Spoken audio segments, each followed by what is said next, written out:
हमारे पंतप्रधान नरेंद्र मोदी जी ने बताया है, इस वर्ष का थीम घर पर योग, परिवार के साथ मिलकर करे योग। सूर्य नमस्कार। सूर्य पृथ्वी पर रहने वाले सभी जीवों के लिए ऊर्जा का स्रोत है। सूर्य नमस्कार हमारे शरीर संपूर्ण व संतुलन विकास करता है। मन को एकाग्र, बुद्धि को कोशाग्र, आध्यात्मिक कृति के लिए सूर्य नमस्कार को महत्वपूर्ण माना गया है। सूर्य नमस्कार 8 अलग अलग आसन की मदद से 12 चरणों में क्रम से किया जाता है। सूर्य उदय व सूर्यास्त के समय इसे करना ज़्यादा फायदेमंद होता है। फिनिक्स फाउंडेशन बहुउद्देशीय संस्था फतेहपुर योग अभ्यास प्रोटोकॉल। सूर्य नमस्कार, आइए शुरू करते हैं। इससे पहले आप अपने दोनों पैरों को आपस में जोड़ते हुए बिना कंधों को झुकाए सीधे खड़े हो जाएं। सुनिश्चित करें कि आपके हाथ शरीर के सीधे हो, आपके थोड़ी सीधे हो। अपने पैरों को समान स्थिति में खड़े हो जाए। इस स्थिति को समस्थिति कहा जाता है। पहले चरणों को करने के लिए सांस लेते हुए अपने दोनों हाथों को आपस में जोड़ लें। अपने छाती के समीप नमस्कार मुद्रा में ले आए, जिसे प्रणाम आसन कहा जाता है। आप सांस छोड़ें। दूसरे चरण में धीरे धीरे सांस अंदर लेते हुए अपने शरीर को कमर से ऊपर खींचें। अपने दोनों हाथों को अपने सर और कमर को पीछे की ओर झुकाएं। अपने टांगे सीधी रखें। इस आसन को हस्त उत्तानासन कहा जाता है। अब तीसरे चरण के लिए धीरे धीरे सांस छोड़ते हुए अपने शरीर को आगे की ओर तब तक झुकाएं। अपने हथेलियां अपने पैरों के दोनों तरफ जमीन को छू ले। नीचे ध्यान रखें, नीचे झुकते समय सर और पैर एक साथ हो। इसे पाद हस्तासन कहा जाता है। चौथे चरण को करते हुए गहरी सांस अंदर ले। दायां पैर पीछे ले जाए। अपने घुटने को जमीन पर सटा कर रखें। ध्यान रखें कि अपना दोनों हथेलियां जमीन पर हो, अपने घुटने नीचे और सर ऊपर हो। इस आसन को अश्व संचालन कहा जाता है। आप 5वें चरण को करते हुए अपना बायां पैर इस प्रकार पीछे ले जाएं।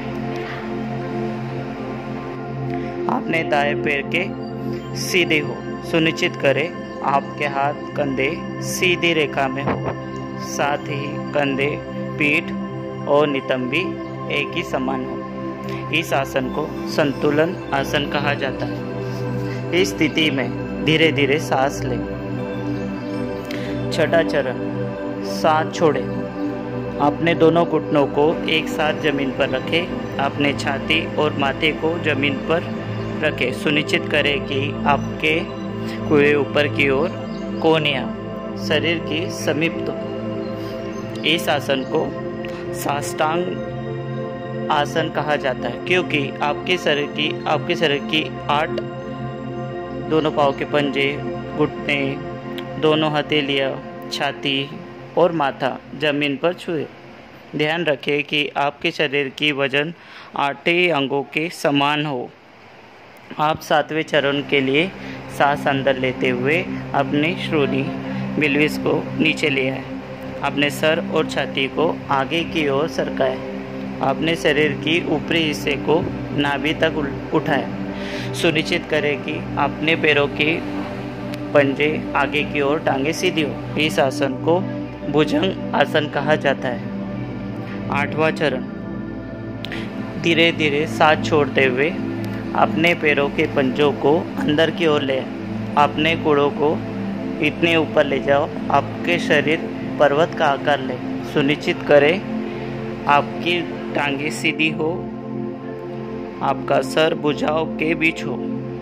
प्रयास करें कि आपकी एड़ियाँ जमीन पर छू सके। इस आसन को पर्वत आसन कहा जाता है। 9वें चरण के लिए अपने घुटनों को नीचे लाएं, सांस लेते हुए दाहिने पैर को आगे लाएं और बाएं पैर के घुटने को पीछे रखें। पुनः अश्व संचालन में आ जाए। 10वें चरण में अपना बायां पैर आगे ले आए, सांस छोड़ते हुए पुनः पादहस्तासन में आ जाए। 11वां चरण धीरे धीरे अंदर लेते हुए अपने शरीर को सीधा करते हुए अपने दोनों हाथों को ऊपर की ओर ले जाए। पुनः हस्त उत्तानासन में आ जाए। ध्यान रखें कि ऊपर आते समय भुजाएं और सर साथ में है। 12वां चरण धीरे धीरे सांस छोड़ते हुए पुनः प्रणाम आसन में आ जाए। आप पूरे अनुक्रम को बाएं पैर से दोहराएं। नमस्कार से आपके फेफड़ों की क्षमता बढ़ती है। सूर्य नमस्कार आपके मेटाबॉलिज्म में सुधार लाता है और मधुमेह के प्रबंधन में उपयोगी पाया गया है। सूर्य नमस्कार अंतःस्रावी ग्रंथियों यानी एंडोक्राइन ग्लैंड्स के स्राव को नियंत्रित करता है। सूर्य नमस्कार आपको वजन को सही रखने में मदद करता है और आपके मेरुदंड और आपके कमर की मांसपेशियों को मजबूती प्रदान करता है। उच्च रक्तचाप यानी हाई बीपी के रोगियों को इस आसन को सावधानी के साथ करना चाहिए। हर्निया और पेप्टिक अल्सर के रोगियों को सूर्य नमस्कार नहीं करना चाहिए। सायटिका, सर्वाइकल स्पॉन्डिलाइटिस और अक्यूट आर्थराइटिस के रोगियों को भी सूर्य नमस्कार नहीं करना चाहिए। महिलाओं को मासिक धर्म के समय और गर्भावस्था में सूर्य नमस्कार नहीं करना चाहिए।